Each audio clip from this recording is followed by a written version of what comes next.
It finally happened. Erik Ten Hag has been sacked by Manchester United. Are we clapping? I don't know how do we feel? I wouldn't have been able to use that sound now. I think maybe 6 months ago. Are we concerned? Are we happy? This is I think Manchester United fans are relieved. Yeah, no? For the most part. The drama's over. Yeah, yeah. Your mom broke up with the stepdad you don't like, you know? I don't know if you do this, but whenever Manchester United are playing poorly, I never do this when they're playing well. When they're playing poorly, and I was watching the United-West Ham game, I'm like, let me see what all the live streamers are up to. What's Streets talking about right now? The flexes of the world, the United View, the Good Vibes John. I'm like, what are they up to? How y'all gonna make another excuse for this debacle? And I watched it. I'm like, yo, they're miserable. I love it. It's entertaining. Give me more. And everybody was obsessed. As soon as Manchester gave up the goal, early on, they were just like, I say, get rid of him and blah, blah, blah. And then they equalized. And I'm like, I don't know, maybe this guy got some ideas. Every time they go up or down. Maybe he got some ideas, you know? I mean, Casemiro's back. He's like best midfielder in the Premier League. What a good signing for all that money. And but now the news is officially out after, a penalty that probably shouldn't have been a penalty. Forget all that, though. I mean, the perfect microcosm of Erik Ten Hag's reign at Manchester United was at the press conference after, or I guess in the flash zone afterwards. He was asked like, difficult match. Or I forgot exactly how the question was phrased. He goes, how could you ask me that question? This is the best performance we've had this season. Oh, man. And you sacked. Which I think is a good example because you've had a rough season, man. Yeah. They're in 14th. Their goal differential is -3. They ended last season with a negative goal differential. The last time they ended the season with a negative goal differential was 1990. Do you know what year the Premier League started?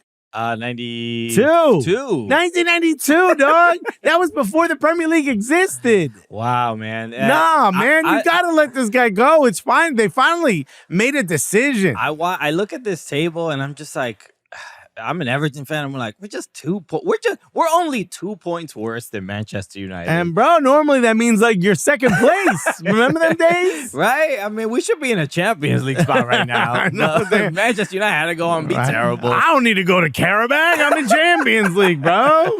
No, man, this is a look. It's not surprising. I think the surprise is probably bigger in the fact that we thought he lasted this long, and that the tactic, not even not the tactics on the pitch. I'm saying like I need more time. The press conference, all the word Jedi mind tricks that he was pulling on the media to allow him to keep going this long, when you can clearly see that something is truly, from a foundational level, something is wrong with this club from what is happening on the pitch. The news of Sir Alex Ferguson getting ushered out the door and losing his role with the club.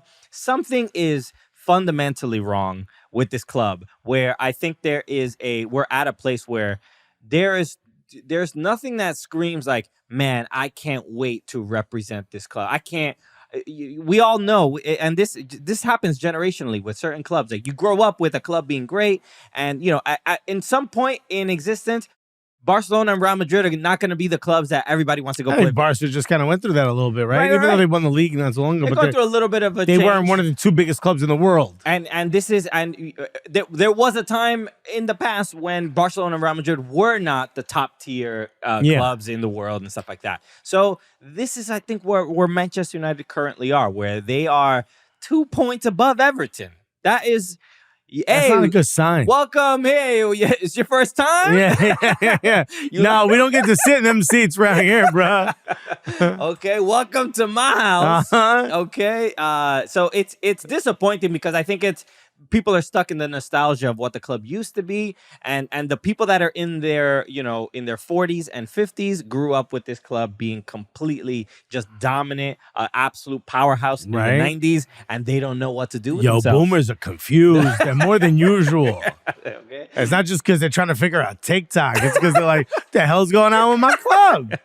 It's a shame, but it is what it is, because Manchester City was the club that was nosy a laughing neighbor. stock.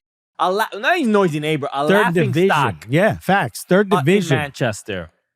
And I don't know. They run that city now, bro. 14th is not too far from 18th, okay? Yeah. And being relegated. So at some point, it got so severe. And yeah, you're going to have bad Mind you, they're 3 points away from being back in contention for a European spot. But the fact that we're talking about Manchester United like that, like just 1 or 2 more wins. And you almost in the conference. It's not a good thing for Manchester United. And how are they doing in Europa? Yeah. Not great.